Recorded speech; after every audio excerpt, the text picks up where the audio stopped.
আজ আমরা এক্সপ্লেন করব 2024 সালে মুক্তিপ্রাপ্ত অসাধারণ এক সিনেমা যার নাম সামথিং ইন দ্য ওয়াটার। সমুদ্রের মাঝখানে এক দ্বীপে 5 জন বান্ধবী ঘুরতে যায়, কিন্তু সেই দ্বীপে ঘুরতে গিয়ে তাদের সাথে এমন কিছু ভয়ানক ঘটনা ঘটে যা তাদের জীবনের মোড় ঘুরিয়ে দেয়। কি এমন ঘটেছিল সেই দ্বীপে জানতে হলে দেখতে হবে পুরো গল্প। তাহলে চলুন আর দেরি না করে গল্প শুরু করা যাক। গল্পের শুরুতেই আমরা ম্যাক ও কায়লা নামের দুই মেয়েকে দেখতে পাই, যারা খুবই ঘনিষ্ঠ বান্ধবী ছিল। তাদের বান্ধবী লেজির বিবাহের বিষয়টি নিয়ে তারা নিজেদের মধ্যে আলোচনা করছিল। লেজির বিয়ে নিয়ে ম্যাক বেশ এক্সাইটেড ছিল। দুজনেই হাঁটতে হাঁটতে সামনে এগিয়ে যাওয়ার সময় দুইজন অচেনা মেয়ের সাথে তাদের ঝগড়া বেঁধে যায় এবং শেষ পর্যন্ত তারা মারামারিতে জড়িয়ে পড়ে। ম্যাক অনেক গুরুতর আহত হয়।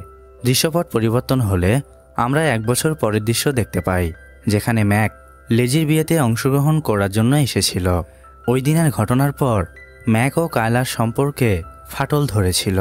ঘনিষ্ঠ বান্ধবী থেকে এখন তারা রীতিমতো শত্রুতে পরিণত হয়েছিল। ম্যাক কায়লাকে একদমই সহ্য করতে পারত না। যাই হোক, এয়ারপোর্ট থেকে হোটেলে পৌঁছানোর পর লেজি ম্যাককে অভ্যর্থনা জানায় এবং তার বান্ধবী জুলির সঙ্গে ম্যাকের পরিচয় করিয়ে দেয়। এখানে কায়লাও উপস্থিত ছিল, কিন্তু ম্যাক তার সাথে কোনো কথা বলে না। লেজি সবার উদ্দেশ্যে বলে, আমি কাল একটি প্ল্যানিং করেছি। এখান থেকে কিছুটা দূরেই সমুদ্রের মাঝে একটি দ্বীপ রয়েছে। আমরা সেখানে ঘুরতে যাব। আমার বয়ফ্রেন্ড জন, যাকে আমি বিবাহ করতে চলেছি, সে আমাদের জন্য একটি বোট ভাড়া করেছে। আমরা সবাই কালকে অনেক আনন্দ করব। লিজার এসব কথা শুনে তার বান্ধবীরা অনেক এক্সাইটেড হয়ে পড়ে, কারণ এর আগে কখনোই কোনো দ্বীপে তারা ভ্রমণ করতে যায়নি। এরপর দেখা যায় পরের দিন সকালবেলা তারা একটি বোট নিয়ে ওই দ্বীপের উদ্দেশ্যে বেরিয়ে পড়ে। যাওয়ার আগে তাদের বান্ধবী জুলি সবার ফোন একটি ব্যাগের মধ্যে রেখে দেয় এবং সবার উদ্দেশ্যে বলে, আজ কেউ ইন্টারনেট ইউজ করবে না, সকল ধরনের সোশ্যাল মিডিয়া আজ বন্ধ থাকবে। দ্বীপে পৌঁছানোর পর আমরা শুধু প্রাকৃতিক দৃশ্যগুলো উপভোগ করব। জুলির এই আইডিয়া সবার অনেক পছন্দ হয়। সবাই বোট নিয়ে কিছুক্ষণের মধ্যেই সেই দ্বীপে পৌঁছে যায়। দ্বীপে পৌঁছানোর পর লেজি কায়লা ও ম্যাককে বলে, তোমরা নিজেদের মধ্যে এভাবে অভিমান করে থাকলে এই ভ্রমণের মজাটাই নষ্ট হয়ে যাবে। আজকের দিনটা অন্তত একে অপরের সাথে কথা বলো। লেজি কায়লা ও ম্যাককে সব কথা বলে তাদের দুইজনকে একা রেখে বাকি সবাইকে নিয়ে দ্বীপের অন্য পাশে চলে যায়। ম্যাক ও কায়লা চুপচাপ দ্বীপের অন্য পাশে বসে থাকে। কায়লা অনেকক্ষণ ধরে চুপচাপ থাকার পর সে ম্যাকের কাছে ক্ষমা চায়, কারণ সেই দিন দোষটা তারই ছিল। তার জন্যই ম্যাককে অত মার খেতে হয়েছিল। ম্যাক কায়লাকে বলে, ক্ষমা চাওয়ার দরকার নেই, তুমি নিজের ভুল বুঝতে পেরেছ, এটাই যথেষ্ট। আমাদের লেজিকে খোঁজা উচিত। এসব বলে দুজনেই লেজি ও বাকি সবার কাছে চলে আসে। তাদের সঙ্গে সোফিয়া নামের অন্য এক বান্ধবীও ছিল। সবাই মিলে দ্বীপের কিনারায় সমুদ্রে ভাসতে ভাসতে আনন্দ করছিল। ম্যাক ও কায়লাকে একে অপরের সঙ্গে কথা বলতে দেখে লেজি ও সোফিয়া বেশ খুশি হয়, কিন্তু এই আনন্দ বেশিক্ষণ স্থায়ী হয় না। সবাই কিনারায় সাঁতার কাটার সময় সোফিয়ার পা দুটো হাঙর কখন কেটে নিয়ে চলে যায় সেটা সোফিয়া বুঝতেই পারে না। যখন পানির উপরে রক্ত লাল হয়ে যায় তখন সবাই সোফিয়াকে কিনারায় তুলে নিয়ে আসার পর তারা দেখতে পায় সোফিয়ার 2টা পা হাঙর ছিঁড়ে নিয়ে চলে গেছে। সোফিয়ার এমন অবস্থা দেখে সবাই ভয়ে চিৎকার করে ওঠে। সোফিয়া তার নিজের এমন অবস্থা দেখে কান্নায় ভেঙে পড়ে। সবাই সোফিয়ার এমন অবস্থা দেখে হতভম্ব হয়ে যায়। তারা কি করবে কিছুই বুঝে উঠতে পারছিল না। জলদি সোফিয়াকে হাসপাতালে নিতে না পারলে সে মারা যাবে।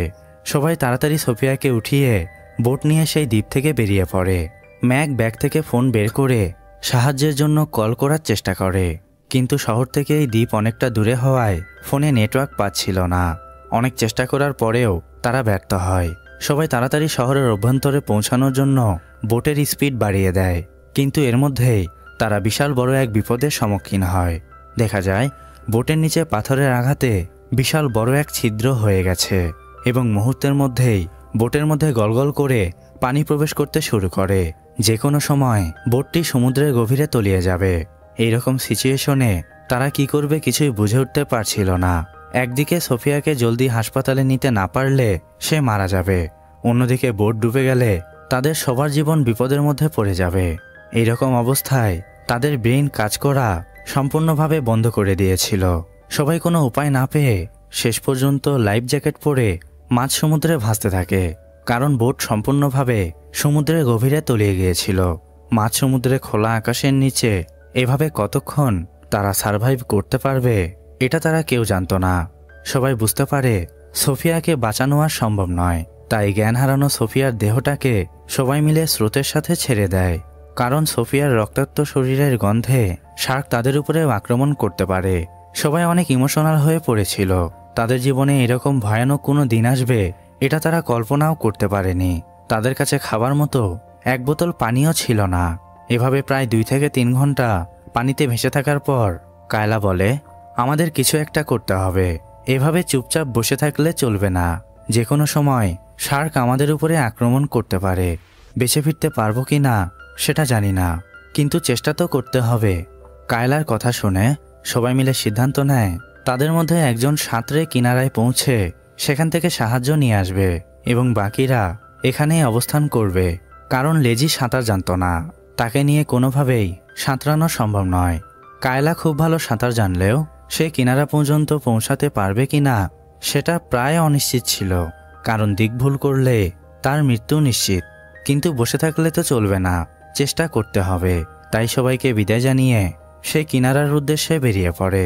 কায়লা চলে যাবার পর লেজি ও জুলির মধ্যে ঝগড়া বেঁধে যায়। এই সব কিছু ঘটনার জন্য জুলি লেজিকে দায়ী করে, কারণ এই প্ল্যানিংটা লেজির ছিল। সে ছোট্ট বোট ভাড়া না করে বড় একটি বোট ভাড়া করলে আজ এই বিপদ হতো না।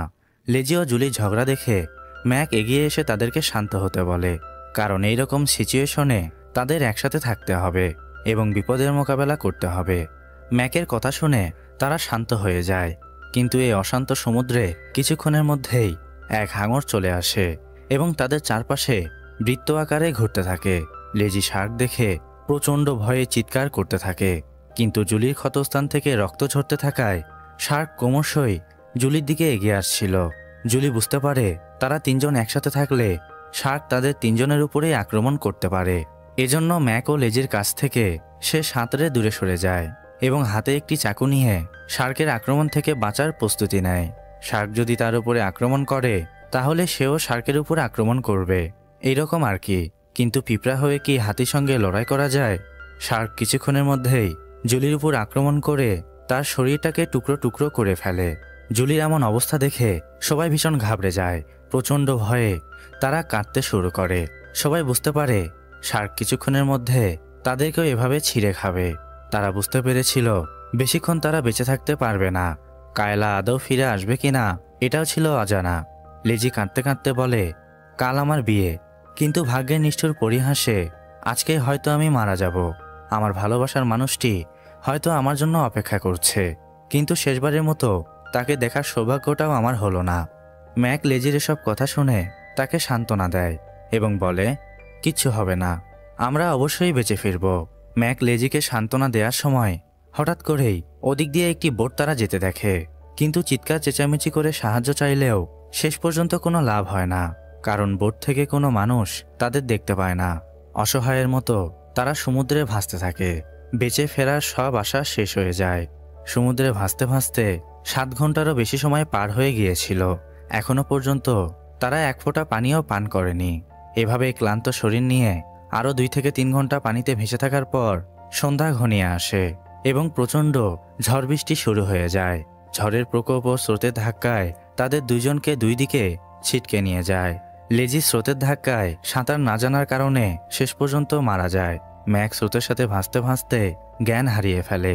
পরের দিন সকালবেলা যখন তার জ্ঞান ফেরে তখন সে অনেক ইমোশনাল হয়ে পড়ে এবং সে এটাও বুঝতে পারে তাদের বান্ধবীর মতো সেও মারা যাবে, কারণ এখান থেকে বেঁচে ফেরার কোনো উপায় নেই।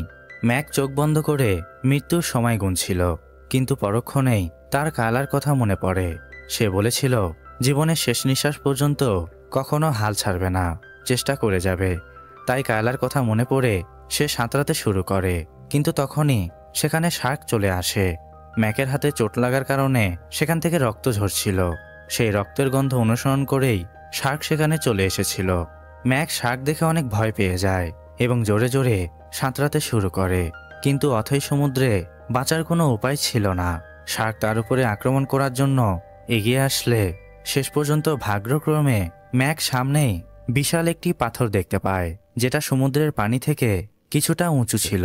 ম্যাক দ্রুত সাঁতরে সেই পাথরের উপরে উঠে পড়ে এবং কোনো রকমে শার্কের হাত থেকে প্রাণে বেঁচে যায়।